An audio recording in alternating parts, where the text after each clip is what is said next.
Salut tout ça, moi Transgénie du cinéma, nous allons aujourd'hui parler d'un film que beaucoup d'entre vous attendent et j'ai surtout envie d'en parler, histoire de donner mon avis sur la situation. Je pense qu'on n'en avait pas encore parlé, c'est le film Backroom. Alors vous voyez que j'ai essayé, j'ai tenté des choses, ok.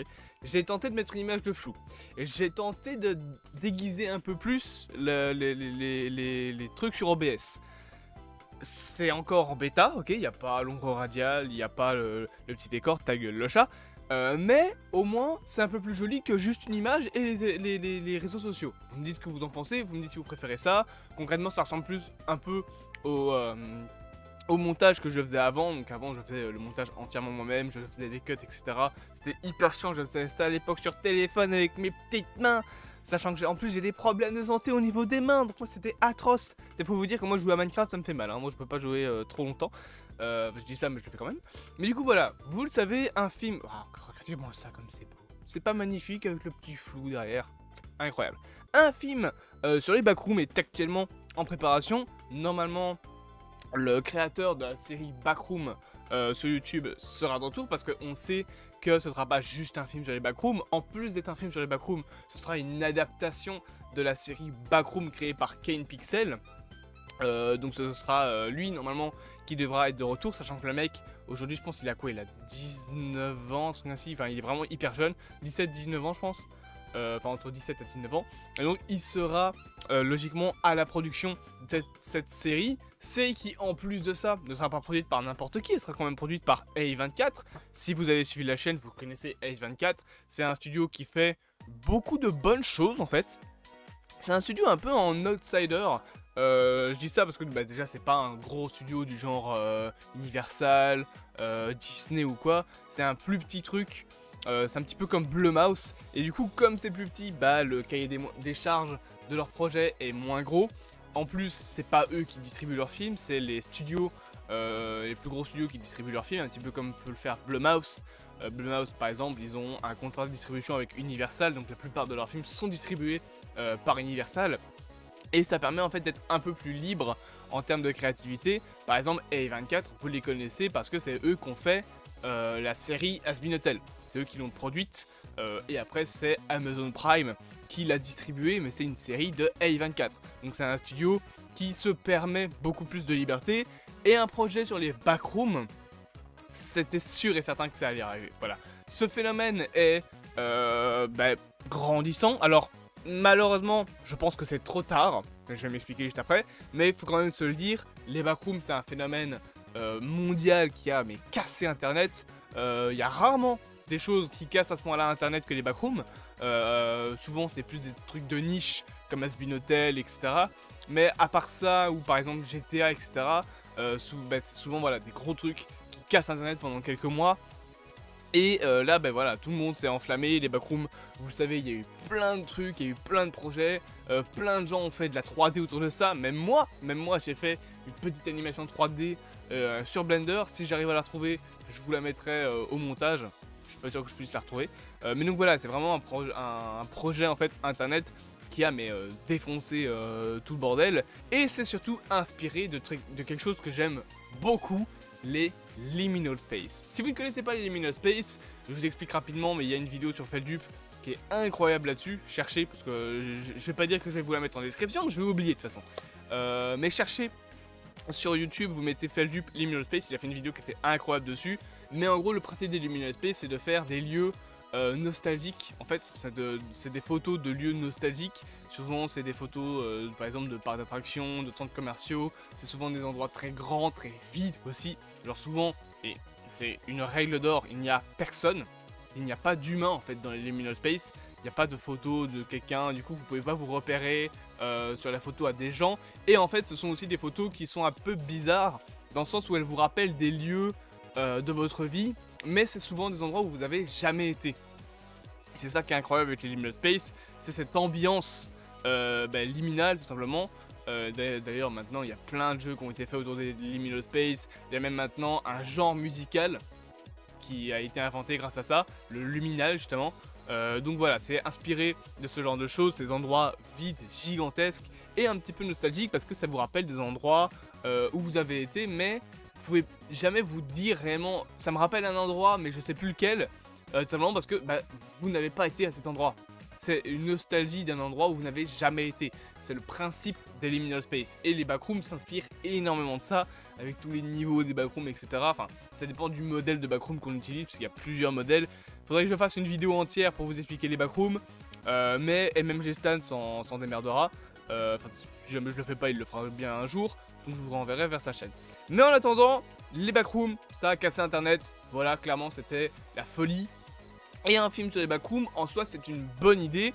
Moi, personnellement, je pense que ça se rapprochera d'un Stranger Things. On va parler de ça juste après.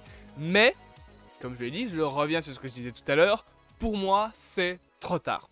Pourquoi c'est trop tard? Parce que la production du film a commencé l'année dernière. Enfin, la pré-production du film a commencé l'année dernière. On n'a toujours aucune nouvelle du casting. Le film, actuellement, n'est toujours pas en production. Et si on est le plus optimiste possible, ça sortira pas avant fin 2025. Le problème étant que le phénomène backroom est déjà terminé. Si vous allez sur la chaîne de KenPixel, la dernière vidéo sur les backrooms en date d'il y a plusieurs mois. Les backrooms, je vais pas dire sont mortes, mais quasiment en fait. Le phénomène des backrooms n'existe plus, ça a plus cette hype qu'il y avait à l'époque. Il y a encore plein de trucs qui se font sur les backrooms, oui, mais c'est beaucoup plus retombé. Donc quand le film Backroom sortira, la mode sera largement passée des backrooms. Ce sera terminé, et ce sera plus aussi hypant. Donc quand ça va arriver, bah, les gens seront là genre ah ouais, un film sur les backrooms. Ça va leur rappeler une époque, peut-être que ça relancera la hype, ou alors bah, ça fera un flop.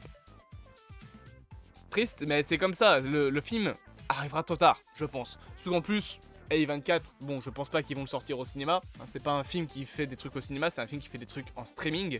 Enfin, c'est un studio qui produit des trucs en streaming. Donc, à mon avis, le film va sortir en streaming. Peut-être sur leur plateforme, peut-être sur Netflix. Je sais pas, peut-être qu'ils distribueront au cinéma avec une autre société. Mais en attendant, ce projet, je trouve qu'il est un petit peu déjà mort dans l'œuf.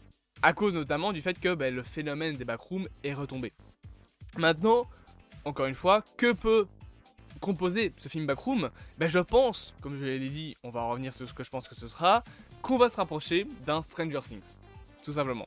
Je rappelle le principe de Stranger Things, des adolescents qui tombent sur un monde, qui n'est pas le nôtre, un monde un peu bizarre, avec des créatures, un monde avec des tentacules, un monde avec tout un nouvel univers qui a l'air immense, avec des lieux qui nous semblent quasiment être chez nous en fait, qui nous semblent familiers. Est-ce que vous n'avez pas l'impression en fait que je vous décris juste les backrooms?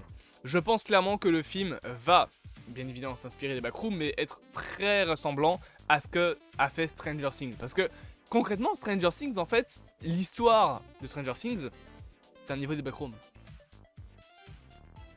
À part que tu ne clips pas pour aller dans les backrooms, hein, tu ne clips pas pour aller dans l'Upside Down, tu passes par un portail.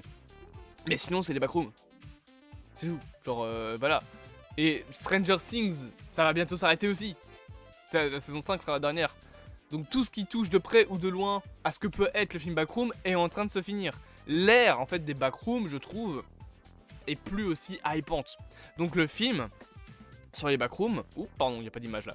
Le film... Non, toujours pas. Là, il y a une image. Le film sur les backrooms, à mon avis, sera du coup ressemblant à ce qu'on pourrait avoir dans un Stranger Things. Alors peut-être avec un point beaucoup plus tourné sur l'exploration. C'est vrai que Stranger Things va beaucoup plus dans le côté mythologique. Enfin, mythologique, c'est un bien gros mot, mais dans le côté créature. Là, je pense qu'on sera beaucoup plus dans un côté scientifique et qu'on se rapprochera de ce qu'a pu faire KenPixel avec sa série sur YouTube. Peut-être aussi parler un petit peu de l'origine des backrooms. KenPixel l'a fait dans sa série, il montre l'origine de comment a été trouvé ou créé, on sait toujours pas, les backrooms. Enfin, il me semble qu'on ne sait toujours pas si ça a été créé ou si ça a été découvert. Parce que ça aussi, c'est un truc qui est intéressant, et qui était intéressant à l'époque dans Stranger Things, c'est que les backrooms, en tout cas dans la série de KenPixel, étant donné que le film est une adaptation, on va parler de ça, on ne sait pas si c'est une création, donc quelque chose qui a été créé, ou si c'est une invention. On ne sait pas si Async, la société qui est au centre même de l'histoire de la série, a créé ou découvert les backrooms. Donc ce qu'on sait, c'est qu'elle voulait l'exploiter de manière commerciale.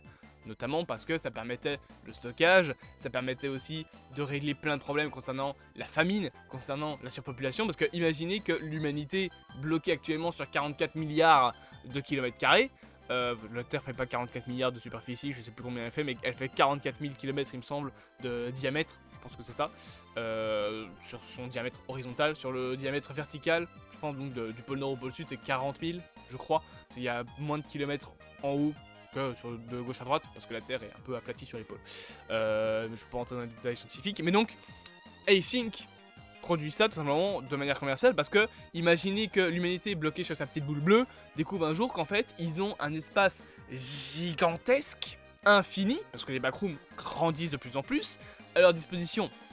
Les 8 milliards de connards qu'il y a sur Terre, tu les envoies là-dedans, c'est qu'il n'y a plus personne, c'est terminé, la surpopulation c'est fini, il y a de la famine, pas de problème, tu fais des champs immenses dans les backrooms, tu les fais ressortir des backrooms, et c'est terminé. Il n'y a plus de place pour construire des nouvelles villes, tu les fais dans les backrooms. Tu veux faire une expérience scientifique, mais t'as pas envie de détruire l'humanité, tu la fais dans les backrooms. Au pire, ça attaque un petit morceau des backrooms, on s'en fout, c'est infini. Alors ce serait quand même intéressant justement de pouvoir un petit peu avoir ça qui serait présent dans le film, ou dans une suite, ou même si un jour c'est transformé en série plutôt qu'en film, ce serait intéressant justement de voir comment l'humanité va avoir ça, parce que l'humanité, si tu lui dis ouais en fait vous pouvez faire ce que vous voulez, l'endroit est infini, il n'y a aucune conséquence, tout ce que va faire l'homme à l'intérieur des backrooms peut être exploité. Et c'est la différence aussi avec Stranger Things, je reviens un petit peu sur le côté on ne sait pas d'où viennent les backrooms, on ne sait pas si Async l'a créé ou pas. C'est intéressant parce que du coup on a ce côté un peu mystérieux qu'il y avait à l'époque des 3 premières saisons de Stranger Things, et après ils ont cassé ça avec ce connard de Vecna. Je hais Vecna rien que pour ça. C'était tellement cool d'avoir ce mystère de est-ce que l'Upside Down a été créé, est-ce qu'il a été découvert, est-ce que le Mind Flayer c'est là depuis des millions d'années. C'est même Dustin le dit dans la saison 2 ou dans la saison 3, je sais plus, que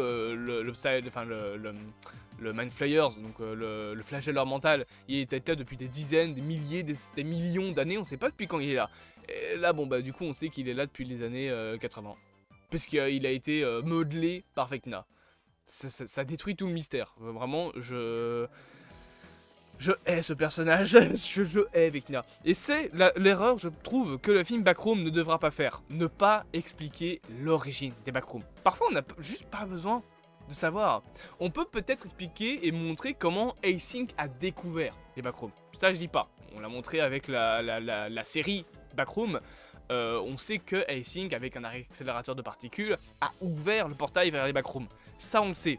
Mais on n'a pas besoin de savoir si Async l'a créé ou pas. Et c'est justement un point qui est intéressant dans la série Backroom, c'est que on n'a jamais dit si Async avait fondé les Backrooms. Je sais pas si l'expérience qu'on voit dans les vidéos est l'expérience de création ou de découverte des backrooms. On a quelques documents qui nous incitent à croire que c'est plutôt une découverte, mais ça pourrait tout bien être une création. Async aurait pu créer les backrooms. Et c'est un point que j'aimerais qu'ils explorent dans le film. Après, il y a plein d'autres points qui pourraient être explorés, bien évidemment. Justement, le concept des no-clips, le concept de fan footage avec les gens qui se perdent dans les backrooms, le concept aussi de traverser le temps, il y a ça dans la série.